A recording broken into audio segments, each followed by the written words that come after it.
Usual ಆಗಿ ಒಂದು cinema chamber ಅಂತ ಬಂದಾಗ ಚಿಕ್ಕವರಾಗಲಿ ದೊಡ್ಡವರಾಗಲಿ ಯಾರೇ ಸಿನಿಮಾ ಮಾಡಲಿ ಅಂದರೆ ದೊಡ್ಡ ಸ್ಟಾರ್ ಆಗಲಿ ಈಗ ತಾನೇ ಫಸ್ಟ್ ಸಿನಿಮಾ ಮಾಡ್ತೀನಿ ನಾನು ಅನ್ನೋವಂಥವ್ರಾಗಲಿ ಸಿನಿಮಾ ಚೇಂಬರಲ್ಲಿ ಹೋಗ್ಬಿಟ್ಟು ಟೈಟಲ್ನ ರಿಜಿಸ್ಟರ್ ಮಾಡಬೇಕು. ಅದಕ್ಕೆ ಅದರದ್ದೇ ಆದಂಥ ಒಂದಷ್ಟು ಫೀಸ್ಗಳಿರುತ್ತೆ, ಅದನ್ನು ಕಟ್ಟಿರ್ತಾರೆ.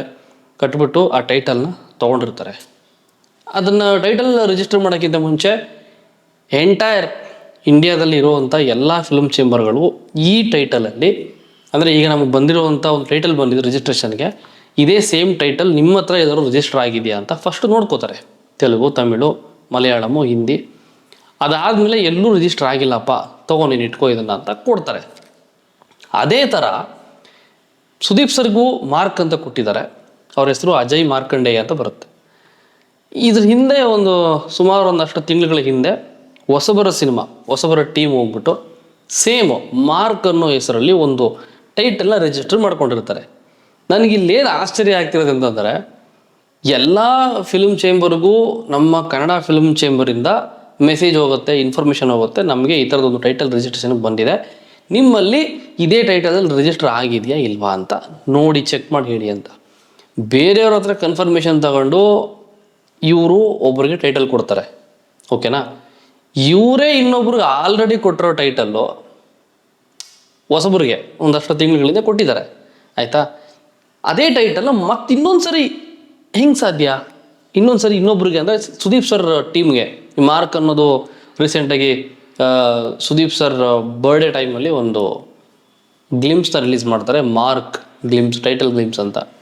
ಹೆಂಗೆ ಸಾಧ್ಯ ಅಂತ ನನಗೆ ಅರ್ಥ ಆಗ್ತಾಯಿಲ್ಲ.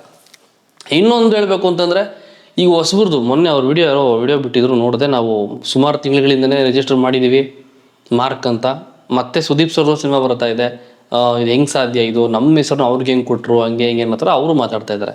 ಅವ್ರು ಹೇಳೋ ಪ್ರಕಾರ ಅವ್ರದ್ದು ಸಿನಿಮಾ ಹೆಸರು ಮಾರ್ಕ್, ಸುದೀಪ್ ಸರ್ದು ಸಿನಿಮಾ ಹೆಸರು ಮಾರ್ಕ್. ಅವ್ರ ಸಿನಿಮಾದಲ್ಲಿ ಅವ್ರ ಕ್ಯಾರೆಕ್ಟರ್ ಹೆಸರು ಸೇಮ್ ಅಜಯ್ ಮಾರ್ಕಂಡೇಯ ಅಂತಲೇ ಬರುತ್ತಂತೆ. ಸುದೀಪ್ ಸರ್ ಸಿನಿಮಾದಲ್ಲೂ ತೋರಿಸಿರೋ ಪ್ರಕಾರ ಈ ಗ್ಲಿಮ್ಸಲ್ಲಿ ಅಜಯ್ ಮಾರ್ಕಂಡೇಯ ಅಂತಲೇ ಬರುತ್ತಂತೆ. ಇದು ಹೆಂಗೆ ಸಾಧ್ಯ ಅಂತ. ಇದಕ್ಕೆ ಆ ಕಾಂಟ್ರವರ್ಸಿ ವಿಡಿಯೋ ಕೆಳಗಡೆ ಹೋಗೋ ಕಮೆಂಟ್ ಹಾಕಿದ್ದ, ಗುರು ಒಂದೇ ಹೆಸರಲ್ಲಿ ಎರಡೆರಡು ಸಿನಿಮಾ ಮಾಡ್ಬೋದು, ಮಾಡ್ತಾರೆ, ನಿಮ್ಮ ಸ್ಟೋರಿ ಡಿಫ್ರೆಂಟ್ ಆಗಿರುತ್ತೆ ಅಷ್ಟೇ, ಏನು ಸ್ಟೋರಿ ಹೇಳ್ತೀರ ಅನ್ನೋದ್ರ ಮೇಲೆ ಡಿಪೆಂಡ್ ಆಗುತ್ತೆ ಅಷ್ಟೇ ಅಂತ ಹೇಳಿದ್ದ. ಅದಕ್ಕೊಬ್ಬರು ಕರೆಕ್ಟಾಗಿ ಸರಿಯಾದ ಉತ್ತರವನ್ನು ರಿಪ್ಲೈ ಮಾಡಿದರು. ಗುರು, ಒಂದೇ ಹೆಸರಲ್ಲಿ ಸಿನಿಮಾ ಮಾಡಬೇಕು ಅಂತಂದರೆ, ಈಗ ಫಾರ್ ಅನ್ ಎಕ್ಸಾಂಪಲ್ ಮಠ ಅಂತ ನಿಮಗೆಲ್ಲ ಗೊತ್ತು, ಗುರುಪ್ರಸಾದ್ ಅವರ ಡೈರೆಕ್ಟ್ ಮಾಡಿರೋಂಥ ಸಿನಿಮಾ, ಓಕೆನಾ. ಮತ್ತು ಮಠ ಅಂತ ಇನ್ನೊಂದು ಸಿನಿಮಾ ಬಂತು ರೀಸೆಂಟಾಗಿ, 1 or 2 years ಆಗಿರ್ಬೇಕು ಆ ಸಿನಿಮಾ ಬಂದು. ಸೇಮ್ ಹೆಂಗೆ ಮಾಡ್ತಾ ಇದ್ದಾರೆ ನಾನು ತಿಳ್ಕೊಂಡಾಗ ಅಲ್ಲಿ ಏನಂತ ಬಂತು ಅಂತಂದರೆ, ಒಂದು ಸಿನಿಮಾ ತೆಗೆದು 10 ವರ್ಷ ಆದಮೇಲೆ ಆ ಸಿನಿಮಾದ ಟೈಟಲ್ ಏನಿದೆ, ಆಫ್ಟರ್ 10 years ಮರುಬಳಕೆ ಮಾಡಬಹುದು. ಈ ಇನ್ಫಾರ್ಮೇಷನ್ ಆ ಕಾಮೆಂಟ್ಗೆ ರಿಪ್ಲೈ ಮಾಡಿದರು. It was a right answer. ಆ ರಿಪ್ಲೈ ಬಂದು ರೈಟು, ಕಮೆಂಟ್ ಬಂದು ರಾಂಗು. ಹಿಂಗೆ 10 ವರ್ಷ ಆದಮೇಲೆ ಯೂಸ್ ಮಾಡ್ಕೊಳ್ಳೋದು ನಾರ್ಮಲಾಗಿ ಇದ್ದಿದ್ದೆ, ಬಟ್ ಒಂದೇ ಸರಿ ಅಟ್ ಎ ಟೈಮು ಒಂದಷ್ಟು ತಿಂಗಳುಗಳು ಸ್ವಲ್ಪ ಡಿಫ್ರೆನ್ಸ್ ಆಗಿರ್ಬೋದು, ಆ ಕಡೆ ಟೈಮ್ ಲೈನ್ ಸ್ವಲ್ಪ. ಬಟ್ ಹೆಂಗೆ ಒಂದೇ ಚೇಂಬರಲ್ಲಿ 2 ಹೆಸರು ರಿಜಿಸ್ಟರ್ ಆಗುತ್ತೆ, ನೋಡ್ಕೊಳ್ಳಲ್ವಾ ನೀವು ಯಾವ ಥರ ರಿಜಿಸ್ಟರ್ ಮಾಡ್ತೀರಾ? ಹಾಗಾದರೆ ಇದೇ ಥರದ ಮಿಸ್ಟೇಕ್ಗಳು, ಅಂದರೆ ಟೈಟಲ್ ಸಂಬಂಧಪಟ್ಟು ಇಷ್ಟು ಕಾಂಟ್ರವರ್ಸಿ ಆಗಿದೆ, ಜನಕ್ಕೆ ಗೊತ್ತಾಗಿದೆ, ಓಕೆ.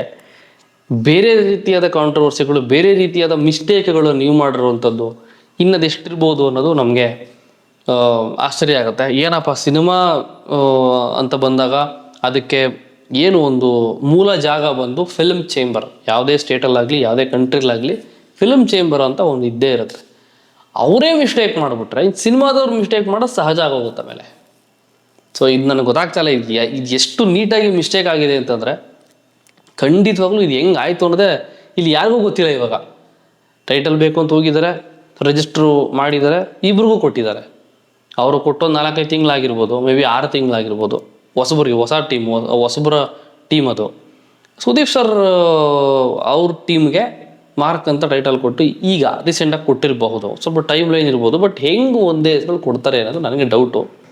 ಎನಿವೇ, ಇವರು 2 ಟೀಮ್, ಹೊಸಬ್ರದ್ದು ಟೀಮು ಹಳಬ್ರದ್ದು ಟೀಮು ಕೂತ್ಕೊಂಡು ಮಾತಾಡಿ ಬಗೆಹರಿಸ್ಕೊಂಡು ಟೈಟಲ್ ಯಾರಿಗೆ ಸೇರ್ಬೇಕು ಅನ್ನೋದನ್ನು ಅವರೇ ಡಿಸೈಡ್ ಮಾಡ್ಕೊಂಡು ಯಾರ ಹೆಸರು ಚೇಂಜ್ ಮಾಡ್ಕೋಬೇಕು ಅವರೇ ಮಾಡ್ಕೊಳ್ಳಿ ಅಂತ ಅಂದ್ಬಿಟ್ಟು ಅನ್ಕೋತೀನಿ. ಆ್ಯಂಡ್ ಇತ್ತೀಚೆಗೆ ನಿಮಗೆಲ್ಲ ಗೊತ್ತಿರೋ ಹಾಗೆ ಅಲ್ಟಿಮೇಟ್ ಸ್ಟಾರ್ ತೇಜ್ ಅವರು ಒಂದು ಟೈಟಲ್ನ ಇದೇ ಥರ ಒಂದು ಇಶ್ಯೂ ಆಗಿತ್ತು, ಡ್ಯೂಡ್ ಅಂತ. ಅವರೊಂದು ಡ್ಯೂಡ್ ಅಂತ ಒಂದು ಸಿನಿಮಾ ಮಾಡ್ತಾ ಇದ್ದಾರೆ.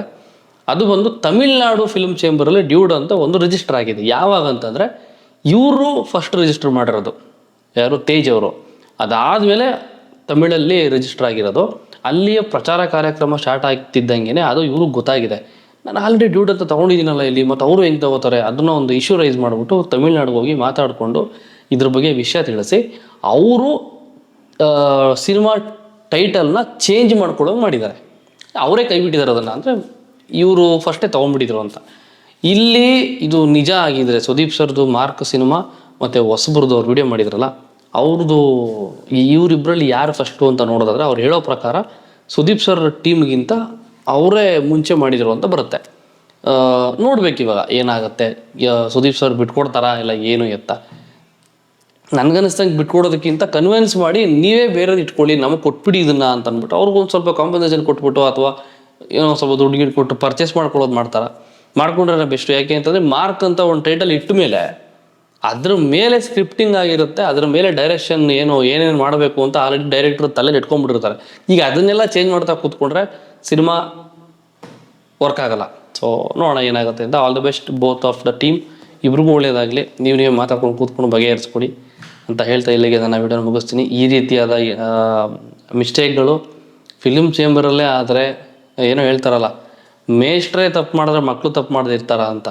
ಸೊ ಹಂಗೆ ಫಿಲ್ಮ್ ಚೇಂಬರ್ ಒಂಥರ ಮೇಷ್ಟ್ರು ಇದ್ದಂಗೆ. ದಯವಿಟ್ಟು ನೀವು ಮಿಸ್ಟೇಕ್ಗಳನ್ನ ಮಾಡೋಕ್ಕೆ ಹೋಗ್ಬೇಡಿ. ನೀವು ಮಿಸ್ಟೇಕ್ ಮಾಡಿದ್ರೆ ಬೇರೆಯವರು ಮಿಸ್ಟೇಕ್ ಮಾಡೋಕ್ಕೆ ದಾರಿ ಆಗುತ್ತೆ ಅದು. ಸೊ ಇದನ್ನು ನೀವೇ ತಿದ್ದುಬಿಟ್ಟು ನೀವೇ ರೆಡಿ ಮಾಡಬೇಕು ಅಂತ ಹೇಳೋಕ್ಕೆ ಇಷ್ಟಪಡ್ತೀನಿ. ಮತ್ತು ಇನ್ನೊಂದು ವಿಡಿಯೋದಲ್ಲಿ ಸಿಗೋಣ. Thank you. ಎಲ್ಲ ಕಾಂತಾರ ಚಾಪ್ಟರ್ 1 ಪ್ರಚಾರ ಇನ್ನೇನು ಸ್ಟಾರ್ಟ್ ಆಗ್ತಾಯಿದೆ. 27 days ಟು ಗೋ ಅಂದ್ಬಿಟ್ಟು ಮೊನ್ನೆ ಒಂದು ವಿಡಿಯೋ ಬಿಟ್ಟಿದ್ರು. ಆ್ಯಂಡ್ ಈಗ 25 days to go. Already October 2 ಹತ್ರ ಬರ್ತಾ ಇದೆ, ದಸರಾನೂ ಬರ್ತಾ ಇದೆ. ಎಲ್ಲರಿಗೂ ಒಳ್ಳೆಯದಾಗಲಿ, ಎಲ್ಲ ಸಿನಿಮಾಗಳಿಗೂ ಒಳ್ಳೆಯದಾಗಲಿ. ನನ್ನ ಕೆಲಸ ಇನ್ಮೇಲೆ ಏನೋ ಅದು ಇದು ಅಂತೆಲ್ಲ ನಾನು ದೇವರನ್ನ ಹೋಗಲ್ಲ ಗುರು. ಸಿನಿಮಾ ಆಯಿತು, ನಾನಾಯಿತು, ನನ್ನ ಸೆಲೆಬ್ರಿಟೀಸ್ ಆಯಿತು, ನಾನು ಮೀಟ್ ಮಾಡಿದ್ದಾಯಿತು, ಪ್ರಮೋಷನ್ ಮಾಡಿದ್ದಾಯಿತು, ಇಂಟರ್ವ್ಯೂ ಮಾಡಿದ್ದಾಯಿತು, ನಿಮ್ಮ ಹತ್ರ ಮಾತಾಡೋದಾಯಿತು. ಇಷ್ಟರಲ್ಲಿ ಇಟ್ಕೋತೀನಿ. ಇನ್ಯಾವುದು ಬೇಡ ನಮಗೆ ಅಂತ ಹೇಳ್ತಾ ಕಮೆಂಟ್ ಮಾಡಿ ನೀವು ಒಪಿನಿಯನ್ನ. ಮತ್ತೆ ಸಿಗೋಣ. Thank you. Bye, take care.